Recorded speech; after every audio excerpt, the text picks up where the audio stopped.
Join कर चुके हैं। अब्दुल्ला साहब, आपके पास आने से पहले ज़रा ज़ाहिर शाह शिराज़ी साहब से एक उनका पॉइंट ऑफ व्यू मैं ले लूँ। ज़ाहिर साहब, ब्रेक से पहले जो आपका नुक्ता अधूरा रह गया था कि इस एक साल में हमने बड़ी सिफारती कामयाबियाँ हासिल की, पूरे मुल्क में, पूरी दुनिया में, सॉरी सिर्फ साउथ एशिया में नहीं, पूरी दुनिया में बड़ा ज़बरदस्त पाकिस्तान का नाम हो गया। हर मुल्क पाकिस्तान पर ट्रस्ट करता है। मीडिएशन हम बड़े बेहतरीन तरीके से इस वक्त करवा रहे हैं। अब इससे आगे इसको इकनॉमिक कामयाबी में कैसे कन्वर्ट करना है? जो ब्रेक से पहले आपका नुक्ता अधूरा रह गया था, ज़रा उसको मुकम्मल कर लीजिएगा। जी बाब साहब, जैसे कंटिन्यू उधर ही कर रहा था लेकिन शायद डिस्कनेक्ट हुआ। देखिए इंपॉर्टेंट चीज़ क्या है, इंडियन जो वॉर है या जो मल्टी डायमेंशनल जंग हमने जीती, चाहे वो बेशक एक कन्वेंशनल वॉरफेयर से अलग एक मल्टी डायमेंशनल में आप एआई, इसमें आप इलेक्ट्रॉनिक्स, इसमें आप एयरफोर्स, ओवरऑल हम ये देखें कि कोई ऐसी वो कन्वेंशनल जंग नहीं थी जिसमें टैंक और तोपें एक दूसरे के ऊपर जो है चढ़ाई कर रही थी। बिल्कुल एक बड़ी जंग हमने जीती। लेकिन आगे क्या है? क्या हम समझते हैं कि हिंदुस्तान आराम से बैठा है? नहीं। हमारे वेस्टर्न बॉर्डर के ऊपर अभी भी जो प्रॉक्सी जंग है वो जारी है और वो बड़ी इफेक्टिवली जो है हमें न्यूट्रलाइज करने की कोशिश करी। आप देख रहे हैं कि इस जंग के बाद जैसे ही ईरान और इजराइल का कॉन्फ्लिक्ट खत्म हुआ, आपका वेस्टर्न बॉर्डर के ऊपर एक ऑल ऑफ अ सडन एकदम फिर फ्लेयर अप हुआ। अटैक शुरू हो गए, फिर इंट्रूजन शुरू हो गई, फिर क्रॉस बॉर्डर इन्फिल्ट्रेशन शुरू हो गई। और एक और चीज आप देखेंगे, जो आपके खिलाफ वाटर वॉर हिंदुस्तान ने शुरू की है। बगियार डैम को उन्होंने बिल्कुल अनाउंस कर दिया और हमारी तरफ से रिस्पॉन्स भी बड़ा बड़ा क्लियर था। इसहाक डार साहब ने बड़ा क्लियर कर दिया कि ये जो है एक एक्ट ऑफ वॉर होगा और उसको अगर मजीद क्लैरिफाई करें तो Pakistan is likely to strike Baglihar dam. तो ये एक आप देखें, पिछले 30-40 सालों से हमारे खिलाफ इकोनॉमिक जंग थी और हम इकोनॉमिक जंग में मानना चाहिए कि हम इंडिया हमें हराता रहा है। उसने मिडिल ईस्टर्न मार्केट कब्जा की, उसने सेंट्रल एशियन मार्केट्स कब्जा की, वो अफगानिस्तान की मार्केट हमसे कब्जा कर चुका था। उसने चाबहार की बंदरगाह बना के वो हमें जो है उसने ऑलमोस्ट ट्रांजिट ट्रेड से जो है ना वो बिल्कुल हमें तकरीबन 7.8 बिलियन समथिंग ये तमाम ट्रेड वो हमसे छीन चुका था। आप देखिए अमेरिकन के साथ, यूरोपियन के साथ, इवन वो हमसे काफी आगे थे इन एक्सपोर्ट्स। अब देखिए असल चीज क्या है, पाकिस्तान आगे कैपिटलाइज कैसे करेगा? देखिए बड़ा अच्छा है, हम सेलिब्रेट कर रहे हैं। बतूल ने बात की, इससे पहले वजीर साहब ने बात की, बाकी लोग हम बड़ी खुशियां मना रहे हैं। आज बेशक शामियाने भी बज रहे हैं, फायरवर्क्स भी हो रहे हैं, रैलियां भी निकाल रहे हैं। This is a time to celebrate. आगे क्या होगा? मैं ये समझता हूँ कि इस वक्त हमारी जो मिलिट्री एस्टेब्लिशमेंट है प्लस हमारी जो सिविलियन गवर्नमेंट है, इट हैज टू रियलाइज, और मेरे ख्याल में शहबाज शरीफ साहब में बड़ा पोटेंशियल है। आप बिल्कुल इसको बटरिंग ना कहें, लेकिन जिस तरीके से पंजाब को उन्होंने डेवलप किया, देखें डेवलप पाकिस्तान, लेकिन इसमें हमारे फील्ड मार्शल, हमारी जो एस्टेब्लिशमेंट है, उसको जरा सा अपनी इकोनॉमिक पॉलिसी के ऊपर भी फोकस करना होगा। मिडिल ईस्ट के अंदर हमारा जो अरबों डॉलर्स हमारे अशराफिया ने इन्वेस्ट किया, आपने उसको वापस लेके आना होगा।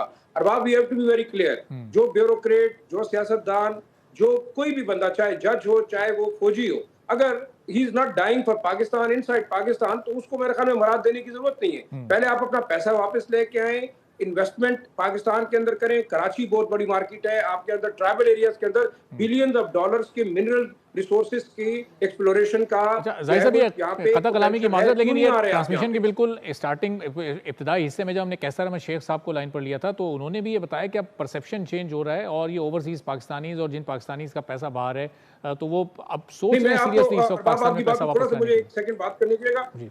यानी मेरी बहुत सारे लोगों से बात हुई यहाँ पे, खैबर पख्तूनख्वा के यानी लाखों लोग ऐसे हैं जो कि invested in Dubai, UAE, middle eastern ममालिक, इवन कतर के अंदर, और वो they are willing to come back. अब बात ये है कि आप इन लोगों के साथ बिठाएं। ये एक्सपार्टाइट पाकिस्तानी हमारे एक बहुत बड़ा जरिया है, सिर्फ मजदूर नहीं है जो कि रेमिटेंस भेजते हैं। अरबों डॉलर्स हमारे जाके प्रॉपर्टी के अंदर इन्वेस्ट हुए हैं, आईटी इंडस्ट्री के अंदर इन्वेस्ट हुए हैं, वहां पे ट्रांसपोर्ट बिजनेस के अंदर है।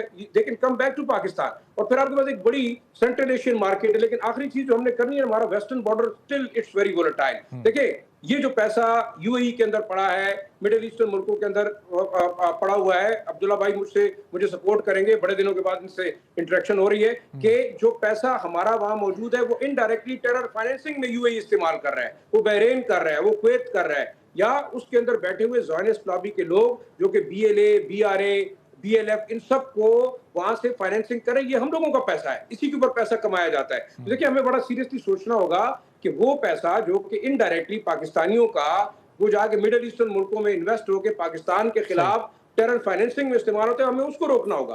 हमें लोगों का कॉन्फिडेंस बढ़ाना होगा। देखें اس ملٹری کامیابی کو سیلیبریٹ کرنا بڑا اچھا ہے، لیکن اس کو سسٹین کرنا کیسے ہوگا؟ اگر آپ کی اکانومی بہتر نہیں ہے، آپ آئی ایم ایف کے پاس جا رہے ہیں، آپ ورلڈ بینک کے پاس جا رہے ہیں، آپ کل اپنے ڈیفنس کے لیے پھر قرضے مانگیں گے، آپ اپنا ڈیولپمنٹل ایکسپینڈیچر ہے جو مور دین 52% ہے، اس کے لیے آپ پھر قرضہ مانگیں گے سود کے اوپر.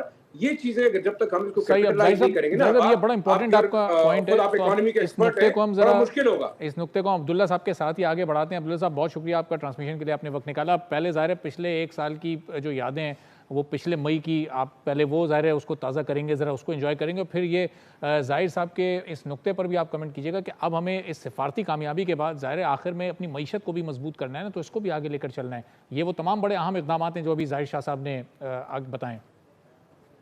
بسم اللہ الرحمن الرحیم. بہت بہت شکریہ.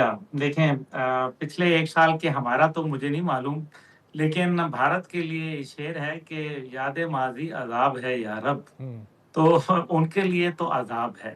اور یہی وجہ ہے کہ کل انہوں نے ایک انتہائی بھونڈا، ایک وہ جس کو کہتے ہیں کریکر، انہوں نے پھاڑ دیا B S F headquarter کے سامنے.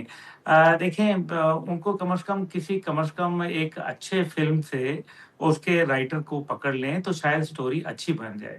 لیکن بھارت کی مجبوری یہ ہے کہ وہاں کرپشن بہت ہے، اور مودی سرکار پیسے تو دیتی ہے A1 فلم کے A1 جو رائٹر ہے اس کے لیے، لیکن کوئی تھرڈ کلاس فلم کے تھرڈ کلاس قسم کے رائٹر سے یہ اسکرپٹ لکھوائے جاتے ہیں، جیسے پہلگام لکھوایا گیا، جیسے اڑی لکھوایا گیا، جیسے جو ہے وہ آپ نے متعدد مثالیں موجود ہیں.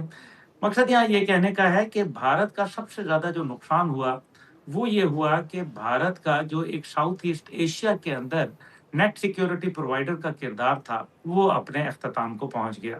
جو اپنے آپ کو سیکیورٹی نہ پرووائڈ کر پائے وہ دوسرے کو کیا سیکیورٹی دیں گے. دوسری جانب جو ہے وہ بھارت کا جو ایک راز تھا جو کہ پاکستان کو معلوم تھا کہ یہ کتنے پانی کے اندر ہیں، وہ پوری دنیا کو راز پتہ چل گیا، اور ساتھ ہی ساتھ ان کا بھرم ٹوٹ گیا. بطور چوتھی سپر پاور بننے کا خواب چکنا چور ہو گیا. اور جو 56 انچ کا چوڑا سینہ تھا، کاش کہ اس کے اندر کوئی 5 انچ کا دماغ بھی ہوتا تو وہ شاید اس قسم کی حرکت نہ کرتا. لیکن ایک ٹیسٹ کیس تھا، اور میں آپ کو یہ گزارش کرتا ہوں کہ یہ بھارت کا صرف اکیلا مقصد نہیں تھا. اس کے اندر کچھ طاغوتی طاقتیں تھیں جو بھارت کو آزمانا چاہتی تھیں، دیکھنا چاہتی تھیں کہ وہ چائنا کے مد مقابل کھڑے ہونے سے پہلے چائنا کے سب سے قریبی ساتھی کے ساتھ کیا سلوک کرتا ہے. یہ معاملہ جیسے بطول فرما رہی تھیں، یہ ٹیکنالوجی کی بات نہیں تھی، یہ پروفیشنلزم کی بات تھی، یہ یقین محکم تھا، یہ ایک جو اللہ کے اوپر ایک ایسا اعتماد تھا، اور ایک یہ جہاد کا جو جذبہ تھا، قوت ایمانی تھی جس نے بنیانوں مرصوص بنایا پوری قوم کو. اور جب ہم شیشہ پلائی سبسکرائب کریں اور بیل دبائیں تاکہ کوئی خبر رہ نہ جائے.